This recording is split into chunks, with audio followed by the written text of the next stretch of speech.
Last month, I took Liam on a trip to Orlando, Florida for his birthday. Kind of a father-son bonding trip. He's heading into middle school, so just wanted a cool memory to go along with that. So, day number 1, we went to Legoland. Day 2, we went to Universal Studios as well as Islands of Adventure. To be clear, we were only at Universal for one day, and we did the 2 different parks. We didn't do the water park, but we did both Universal Studios as well as Islands of Adventure. So we couldn't do everything, obviously. Yeah. And I did the best to do as many as we could do. We ended up doing 14 different rides, experiences, attractions. While we were there, the app was actually really useful in finding which ones had short lines and all of that fun stuff. All right, real quick before we dive in with the ranking, general impressions about them, I'll kind of go first.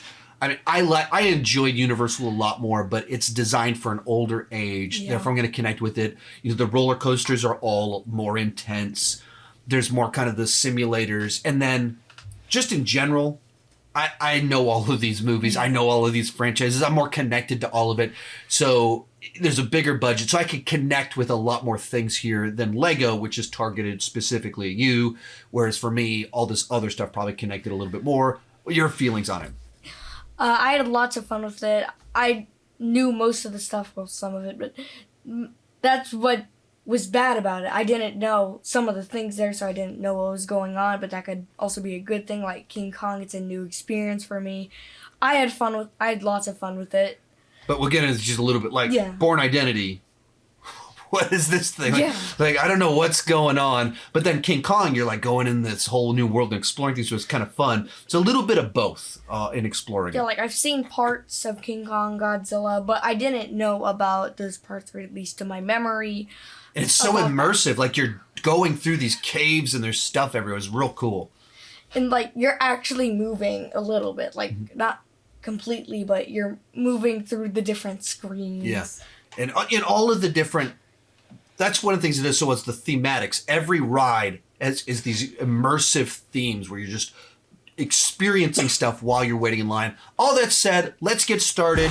First one we're going to talk about, Hogwarts Express. And it's last on the list, but that's really just we want to talk about it. That's misleading because it's not really a ride per se. It's a way to go from one park to the other. So... If you want to go from, because Universal and Islands of Adventure are both Universal, but they're 2 different parks that you have to buy different passes for. And you can walk through just the portal, or you can take the Hogwarts Express. And so as like a ride, yeah, it's not all that exciting, but it's a really cool way to do it. Like if you go to both parks, you absolutely need to ride on it because it's you wait in line you're at one of the 2 stations, you get on it, and they have the actors from the movie performing little bits and all this stuff. So it's really cool, just as a way to go from point A to point B. I had fun with it. We didn't get to go on the second one because that was always crazy long. It was always 30 minutes just so you could get the experience, even though it'd be a lot shorter for you to just walk over there. But it's much more fun to ride the ride to the other park than... Yeah. Going from Islands of Adventure to Universal, it was a 10-minute wait. Going from Universal to Islands of Adventure was a 45 minute wait. It's like, no, I think we'll just walk over there, which will take 10 minutes. But like, whichever way you go, it's a different experience. So it's worth doing. So don't misinterpret it being last on here.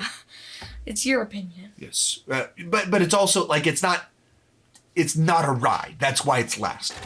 Number 13 on here, Simpsons The Ride. I hate that this one is this low on the list because it's old is part of the problem.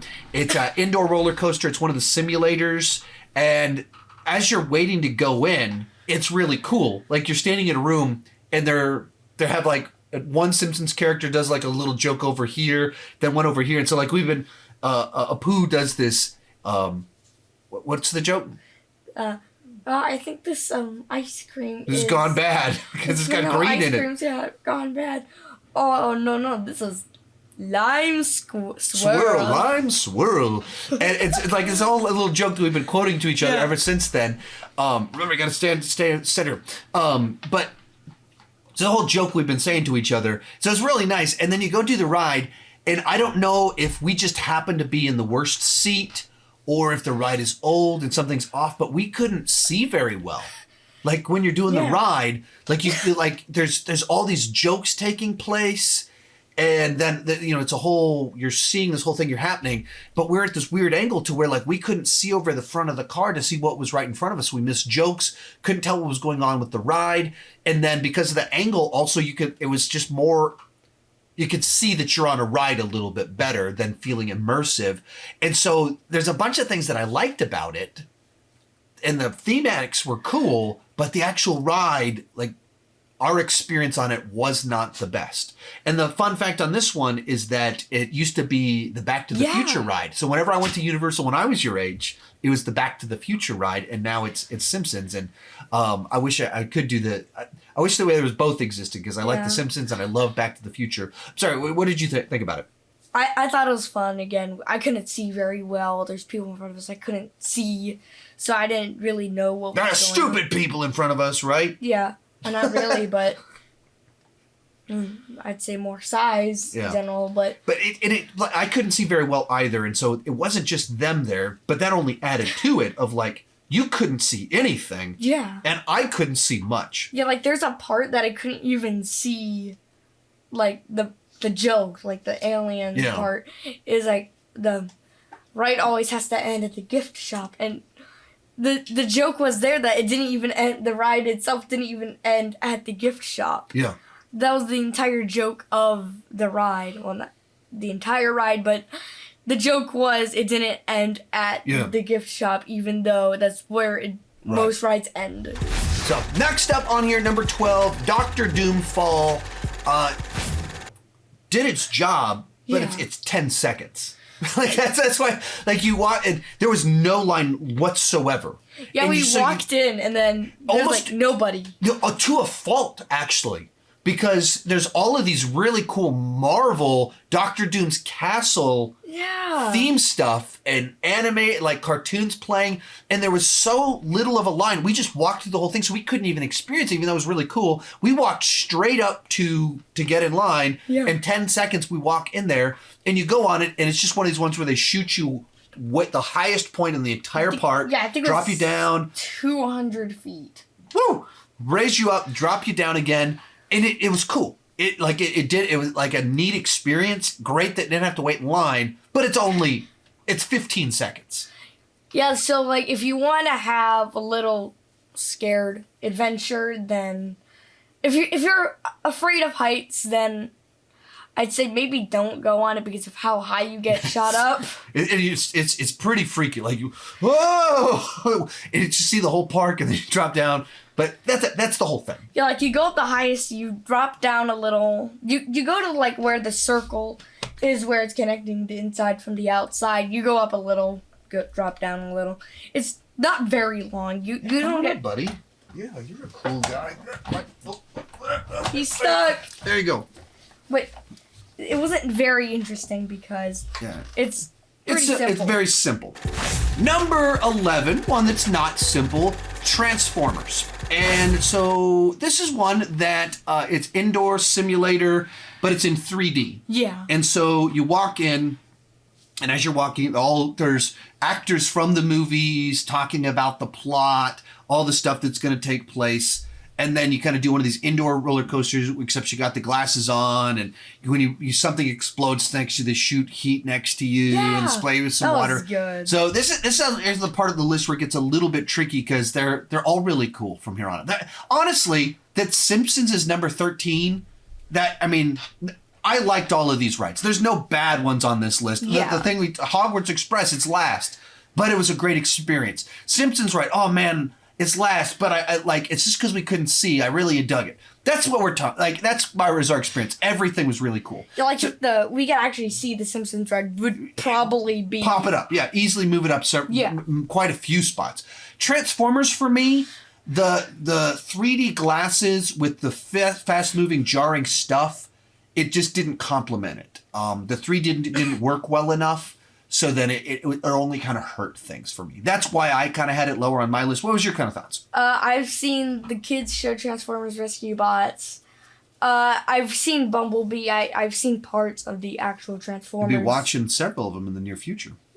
Yeah, I've seen parts of the actual Transformers movie, so I didn't really know, like, all the characters in it. Like, the general person, I didn't know his name. The battles, I didn't know was happening. The Allspark, was that? Yeah. Allspark? Yeah, the Allspark, I didn't know what that was. You'll know soon enough. Yeah, but I didn't exactly know what was going on. I knew the obvious characters, but not, like, the person you're riding in. So, I just, it was cool. But there are other rides that did it better. Speaking of that exact same point, number 10, the Fast and the Furious ride. I've watched all the Fast and the Furious movies and I actually rewatched all of them since going on this ride. And it's actually pretty cool when you're going in because there's all these kind of like, they almost do like a little skit and stuff while they're explaining things to you. You're in a shop. They're like actual staff members. Yeah, with staff members joking around with you, and they like gave me like a piece of paper and stuff. Like, so all this stuff it's pretty cool. The ride itself, it's kind of a. Wait, it was a napkin. Yeah, they handed me a napkin with her autograph on it. Yeah, and then she put it in his pocket, and then later we're gonna get to that. After this, it got wet. Yes. And ruined, and I lost that autograph. But Fast and the Furious ride, so it's kind of one of these ones where you're like on a cart and you're surrounded by screens in the middle of a Fast and the Furious exercise. It's another simulator. The first one, I think that was like those were like actual people. I mean you had The Rock, you had Vin Diesel, you had the cast of the movies. Like, so it was cool that they had the cast involved, but also like you could clearly tell they only had them for like 2 hours or whatever. So it was okay. There were other simulators that did this sort of thing better. Yeah, like when you got to the screens, it didn't look really good. Like you could tell it was pretty animation. Yeah, they weren't there at the same time. It was pretty obvious. So it was okay, but not great. Number 9 on here, Dudley Do Right. Essentially, this is the log ride, where you ride on a log and you dip down and it splashes you with water, but with like a very involved thematics about Dudley Do Right that kind of made it more fun. You had this, I think, a little bit higher on yours. What did you like about it? I liked it because there's a story. It's a pretty clear story. Yeah. Girl gets kidnapped, try to rescue her. Dudley Do Right plot, yeah. Yeah, going down the mountain type of thing. We got soaked on this one. Yeah. Drenched. And it messed up the napkin. Yeah, then the napkin with the autograph got ruined. Number 8, the Bourne Stunt Spectacular. This is the one where we have the biggest gap. This was at the bottom of yours, and it was pretty high up on mine. I did, like, they did an indoor stunt show. I didn't know what to expect. I didn't know what exactly that meant. So you go into it, essentially you have this screen that is huge. It's like... Yeah, I think it's a projector, but it's like you have the projector. But it has to be coming from high because people are standing in front of it. But that's the deal. It's so massive that you don't even know what you're looking at. It's like 4 times the size of a screen. Yeah, like I thought this because I didn't know like how this stuff is happening because there's a part where a guy fell and then just disappeared. Yeah. Yeah, but I think they shot it in another room. Like it's going on in another room at the same time. But that's the deal.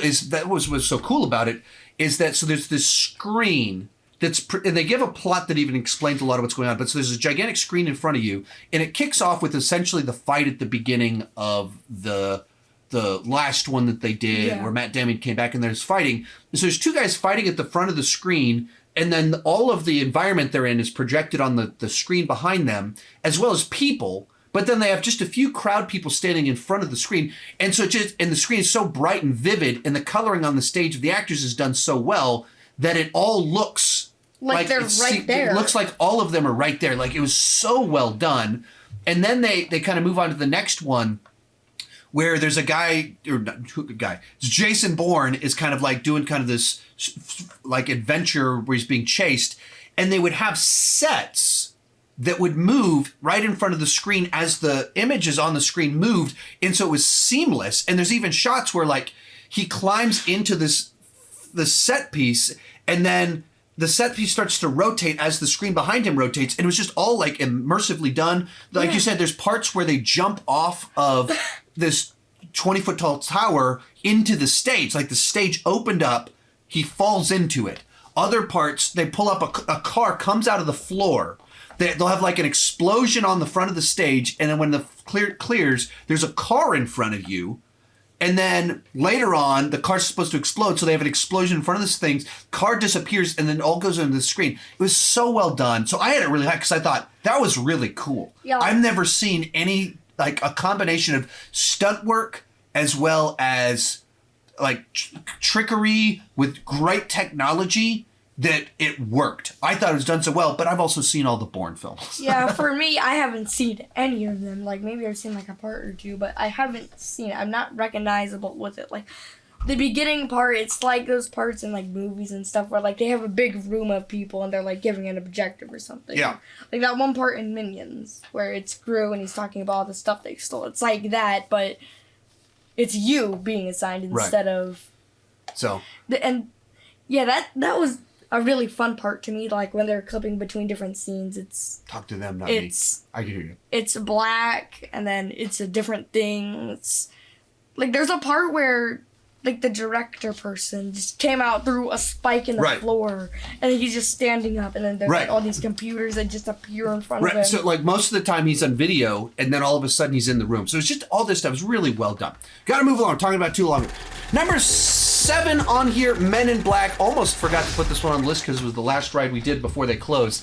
So we quickly... they closed an hour early. Yeah, it made me kind of mad. So we got this one at the very last minute, but didn't write notes because we had to rush out of the park. But Men in Black, this ride was much more akin to the Legoland ride. It was interactive. It's not like fast moving, but you go in there and you're like walking through Men in Black headquarters, and then you go on a mission where you have a little gun and it's keeping track of what you're able to shoot. Yeah, but it's like somebody told me this, like you're in like the training to become in the Men in Black, and then like the aliens like actually come into the ride. In real life, actual extraterrestrials attack you. The kid behind me got his head eaten off. Took me weeks to wash his blood out of my clothes. No. Oh. First of all, it's only 2 people seats. Oh, I lied. Yeah. But anyway, but it's interactive. So you're like on this ride. Sometimes it spins and it has like action to it. But you're actually involved with the Men in Black stuff, shooting at targets and stuff to take them out. And like they tell you not to push this button. Then you're supposed to push the button and everything. Yeah, like the version of this at Legoland, it has a more broad of a story. It's not very telling you like, oh, what's happening. It's evil guy named Sam stole something and we just have to try to stop him. But this one, you're going through training and then aliens attack. This one has a much more clear of a story. Yeah. So, cool little experience. It's not like a flashy fast ride, but a different type of thing. Number 6, Jurassic River ride. So this is one of 2 Jurassic Park rides that we went on. And this one features like B.D. Wong talking about one of the scientists, talking the science side of things. So lots of cool stuff. And it plays a little bit like you're in a boat. And so it plays like you're going through Jurassic Park. So that's just really cool. I think the story of it is like it's Jurassic Park. Yeah, it's a tour. You're on a tour. Yeah, like you're going through a tour and then you're seeing all the dinosaurs and then something goes wrong and then... So in which case it's like you're in Jurassic Park, which is fun. But like you said, that kind of a bit of a Dudley Do Right vibe, minus getting soaked. But like you'll get wet, but not soaked. Yeah. Do Right, we were soaked. With this one, you could pick the right seat so you don't get totally drenched in it, which I greatly appreciated. But just like simple ride, little bit wet ride, great thematics. Yeah, but like unlike The Simpsons, I could see because they're more like beside you. Unlike The Simpsons, which it's all in front of you. You can look around, experience everything. It was cool. Number 5, Hollywood Rip Ride Rocket. Basically, this is mostly just like a solid metal roller coaster. Yeah, it's just a roller coaster. It's just a normal roller coaster. Apparently. But like fast, massive, spinning, all of that stuff. It's a roller coaster. Yeah, I think there's a music option. It's supposed to be like you're filming a music video, and you could buy that music video. But there's a part on that ride where I thought I was going to hit my head on something, so I turned my head, and I couldn't get it back up until we got to a slow point where I could, at the top, and then where I could get it back up, and then just went back down again. But yeah, that's when you got a good roller coaster. Not a ton to say because it's just a good metal roller coaster. It's just a roller coaster. Yep. Number 4 on here, King Kong. This was one of the first rides we went on, or I think it was the first we got there. Yeah, I think it was the first. And we just went for it. And we actually, the first time we went through it, it broke down. It did. And so something went wrong and it didn't kick into motion. And so when we went through, they went, you guys don't have to wait through line, wait right here. You can go again. And half the people that rode with us just left. Yeah. And so basically it's like you got in and drove, and it's 3D. So all you did was like look around and then you saw a blank screen for 3 minutes and then got off and they waited in line for like 30 minutes. For 3 minutes, and then you go around, then King Kong's there. Yeah, they left. It stopped like when the Velociraptor behind you went, and then as the ride started. Yeah, and it cut out. Yeah, the Velociraptor jumped at you, and then it just went back. Cut out, and so they didn't experience any of the actual ride. Most of the people, they didn't go back to it, but so we did. Yeah, and it's just like It's a roller coaster simulator, but the 3D actually is really cool immersive stuff before it gets going. And then when the ride starts, you can look every direction. There's stuff happening over here, over here, over here. You almost have to ride it 2 times to even fully see everything happening because it's like King Kong will be over on your right and you're like looking over like you're actually on this ride thing looking over there. You're looking over there and then he'll scream, jump, and then he'll almost shake the car. Yeah, and he's screaming because there's a dinosaur over here. So there's something on both sides of you. So you could be like looking over here at him. You have to quickly, and that's part of what makes it cool is that you feel like you're in an environment and he jumps on the top of the car and it shakes the whole thing. It's just a really cool simulator that's truly immersive. A better version of the Fast and the Furious ride. Yeah, but with a plot that you can follow, and then I think just the ride itself was better. Yeah, and as you're going into the ride, there's like an actual animatronic. I don't know, he's speaking gibberish. What? What? The worm? Which one are you talking about? The animatronic, like you're in the cave, and then there's like the big. It's like his skull. Yeah. Yeah, and then there's the person talking. Yeah. I don't know much the other side to it. Like, there's a gigantic him, and then when you're waiting in line, there's a gigantic fake worm. Yeah. That, like, reaches out at you. It's a bunch of just cool stuff. But so involved, very cool stuff. Number 3 on the list, the SpiderMan ride. This is an indoor coaster, and so it's like the wait in line, you're, like, going through the Daily Bugle, and they had, like, exclusively designed Spider-Man cartoons are playing, talking about this version of the Spider-Man canon. Yeah. And you're like, there's Spider-Man stuff everywhere. You're in the Daily Bugle office. On each screen of the computers is something about Electro or whatever. And then it's a like indoor coaster simulator where they're shooting fire in front of you. It's moving fast. It's Spider-Man. I would say, like, this is what Transformers was trying to be, but a better version of it with a clear plot.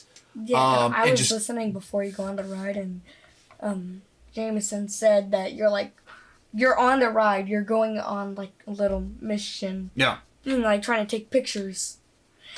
Because Peter won't do his job. Yeah, like Peter Parker. Lazy. He's a superhero. But, like, it's very involved, and it's just a great roller coaster simulator. Just a really solid one with a bunch of different layers to it. Very cool experience. If you're a Marvel fan, it's a must do. If you grew up with the original show too. Yeah, if you grew up with the 90s cartoon or anything like that, great experience. Good for you. Our runner-up on here, this is actually my number 1. It's your number 2. Once again, these two are our number 1 and number 2. The list is his top 2. Mine, it's like reverse that, but like our Lego land. Same with our Lego one, same situation. Number 2 on here, the Hogwarts Castle ride. Forget what it's called, it's Hogwarts Harry Potter and the Forbidden Journey. Forbidden Journey, basically the Quidditch ride, where the wait in line is you walking through Hogwarts. Yeah. And all the different iconic things, and they've got all the actors filmed scenes for it. So if you had to wait in a long line, you stand there as they do an extra scene that you haven't seen before. You're seeing the Sorting Hat, all of it. You're in the room with all the old professors and the paintings and stuff. And then you go on the ride, and it's an indoor simulator, but it's a true indoor roller coaster because like you're like, on a metal arm. Yeah, and it's like moving around. And so sometimes there's practical things in front of you, and then it moves you, and it's a screen in front of you. It's like all the different tech, and it's so well done. Yeah, and like you get there by Hermione lifting you up and then getting you into the area. And Ron goes, "You did it, Hermione, the flying." And then you go to Quidditch, you're watching. It's really interactive because it's like they're actually talking to you. Right. And then just even the nature of it. It's like Quidditch. Like you're in the middle of a Quidditch match in which if you've seen Harry Potter, you've seen that, and now I'm doing it. And you're on this arm that's leaning down, and so you feel it, you experience it. And once again, they have the effects, so sometimes there's heat and air and water spraying at you. Yeah, they do all of that little Dementor, stuff. Or whatever it was. The Dementor. I knew it was a Dementor, but it was made out of something. It just dropped in front of you. There was like 3 that dropped in front of you. And then one was like the camera, like the Dementor's kiss that comes up, and it's like, that's the way they're taking a picture of you. Yeah. But they do all, it uses all of these different techniques. It's not just one, several things, and it goes through all of them. Fantastic thematics where you're like if you're a Harry Potter fan, you just want to visit Hogwarts, and that's what you get to do. You get to experience it, be there, and then go on a cool ride. It's a must ride for Harry Potter fans. There's a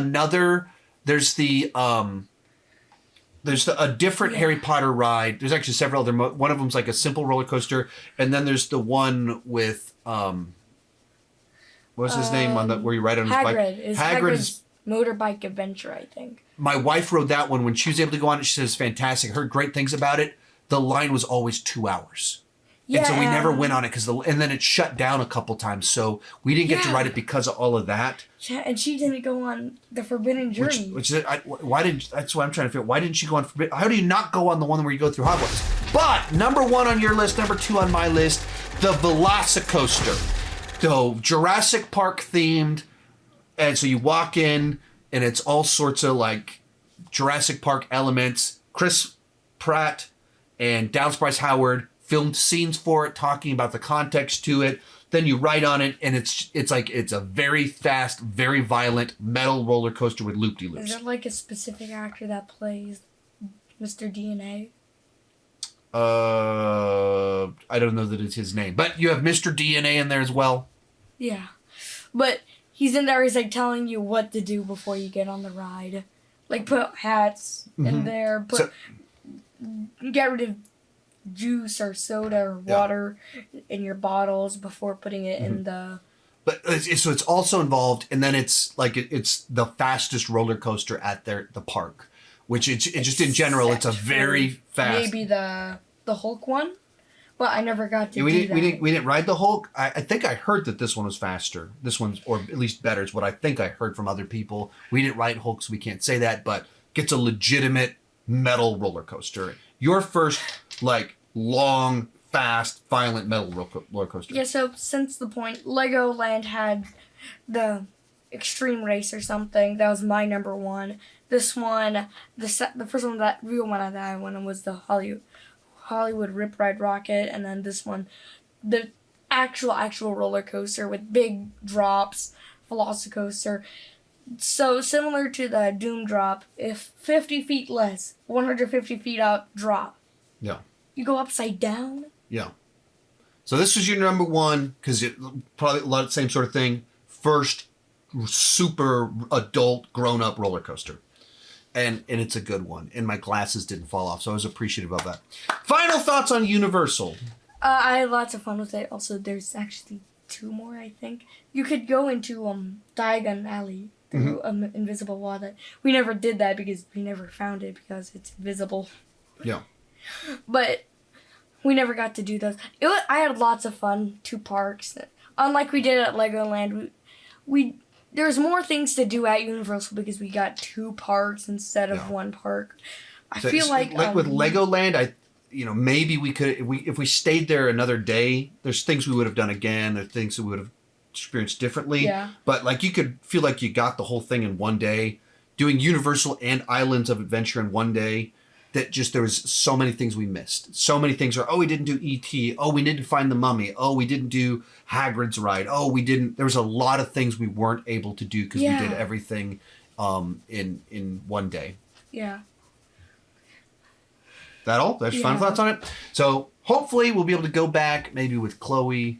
And she can do and I don't know about Karis because she can't really do this stuff for a number of more years, but be a lot of fun to go back and get to experience the full thing. Thank you guys so much for watching. Keep talking movies and TV too much.